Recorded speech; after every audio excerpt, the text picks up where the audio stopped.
কিন্তু এটা সমসাময়িক বিষয়ের এবং আমাদের সাথে রিলেটেড। নবী সাল্লাল্লাহু আলাইহি ওয়াসাল্লামের খুতবার বিষয়বস্তু ছিল বিগত একটি সপ্তাহে আমাদের মধ্যে কি ভুল ছিল ওটা থেকে উত্তরণ করে আগামী সপ্তাহে কিভাবে আমরা চলতে পারি, এটা হচ্ছে খুতবার মূল বিষয়, সুন্নাহ। এটা কি বলেন? সুন্নাহ। আমরা দেখতে পাচ্ছি যে বিগত একটা সময়ে গিয়েছে, অনেক মানুষ অনেক কষ্টের মধ্যে ছিল, আবার অনেক মানুষ ভালো ছিল। যারা সাপোর্ট করতো তারা ভালো ছিল, যারা সাপোর্ট করতো না তারা ভালো ছিল না।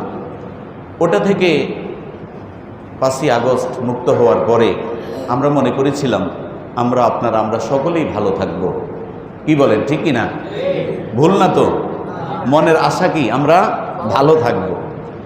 কিন্তু আজকে রাস্তাঘাটে আমরা যখন বের হই, 10 মিনিটের রাস্তা যখন 2 ঘন্টা 3 ঘন্টা 5 ঘন্টা লেগে যায়, তখন মনের মধ্যে দুঃখ আসে না আসে না?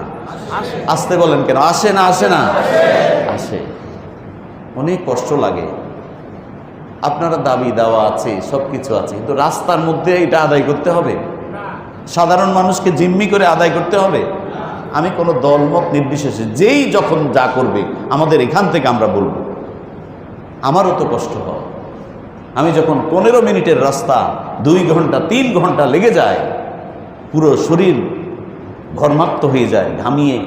যাদের এসি গাড়ি আছে তাদের আলহামদুলিল্লাহ, তবুও তো তেল